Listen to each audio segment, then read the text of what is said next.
एक खेत में छोटी लाल मुर्गी रहा करती थी। वह बहुत मेहनती थी। उसके घर के पास ही एक कुत्ता, एक बिल्ली और एक बत्तख रहते थे। ये तीनों आलसी थी। इसके बाद भी चारों में अच्छी दोस्ती थी। कई बार कुत्ता, बिल्ली और बत्तख छोटी लाल मुर्गी का फायदा उठाते थे।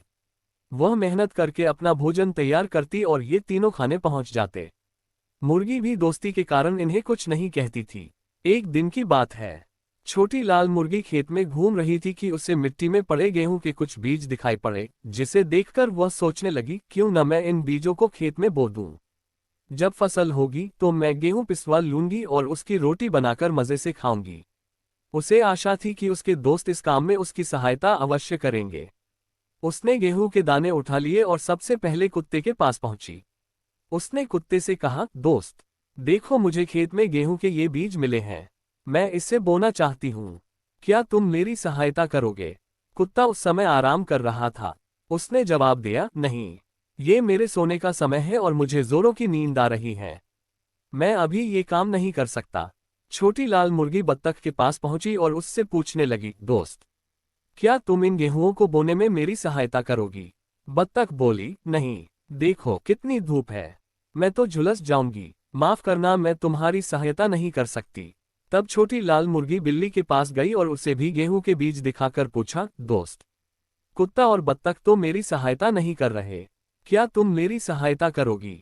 बिल्ली बोली, देखो इस समय तो मैं पड़ोस के घर में दूध पीने जा रही हूँ, इसलिए अभी तो मैं तुम्हारी सहायता कर ही नहीं सकती। दूध नहीं मिला तो मैं भूखी रह जाऊंगी। दुखी होकर छोटी लाल मुर्गी बोली, कोई बात नहीं, मैं खुद ही जाकर खेत में इन बीजों को बो देती हूँ।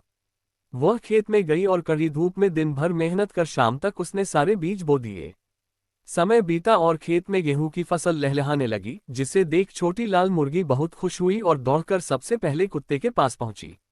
उसने कुत्ते से पूछा, दोस्त, खेत में फसल लहलहा रही है, क्या तुम फसल काटने में मेरी मदद करोगे? नहीं, मैं ये काम नहीं कर पाऊंगा, मेरी तबीयत जरा ठीक नहीं। कुत्ते ने कन्नी काट ली। छोटी लाल मुर्गी बत्तख के पास पहुंची और उससे सहायता करने के लिए कहा, तो वह बोली, देख तो रही हो मैं कितनी छोटी सी हूं, मैं कैसे खेत में फसल काटूंगी? माफ करना, मुझसे न हो पाएगा। छोटी लाल मुर्गी बिल्ली के पास पहुंची, जो नहाकर आई थी और धूप में बैठी थी। छोटी लाल मुर्गी ने उससे फसल काटने में सहायता मांगी तो वह बिदक कर बोली, नहीं, मैं ये काम नहीं करूंगी। मैं अभी अभी नहाकर आई हूं, मैं वहां धूल मिट्टी में गंदी हो जाऊंगी। छोटी लाल मुर्गी दुखी होकर वहां से चली गई और सीधे खेत में पहुंची। वहां उसने अकेले ही फसल की कटाई की।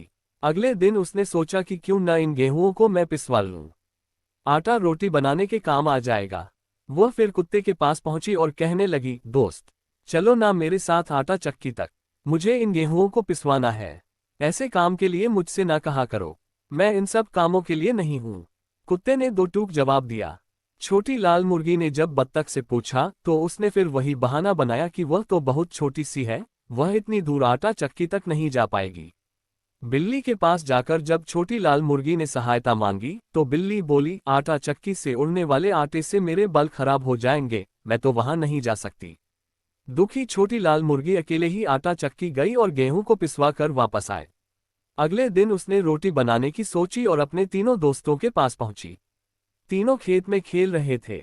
उसने पूछा, दोस्तों, क्या तुम रोटी बनाने में मेरी मदद करोगे? नहीं, तीनों एक स्वर में बोले, हमें तो रोटी बनाना आता ही नहीं। छोटी लाल मुर्गी ने अकेले ही जाकर रोटी बनाई। जब गर्मागर्म रोटियां तैयार हो गई तो वह कुत्ता, बत्तख और बिल्ली के पहुंची और उन्हें रोटियां दिखाते हुए बोली, अब बताओ कि रोटियां कौन कौन खाएगा? हम तीनों एक साथ बोले, नहीं। मुर्गी बोली, इन रोटियों के लिए सारी मेहनत मैंने की है, इसलिए मैं ही सारी रोटियां खाऊंगी। और मजे से रोटियां खाने लगी। कुत्ता, बत्तख और बिल्ली ने कोई मेहनत नहीं की थी, इसलिए वे बस छोटी लाल मुर्गी का मुंह देखते रह गए। सीख, मेहनत से कभी जी नहीं चुराना चाहिए।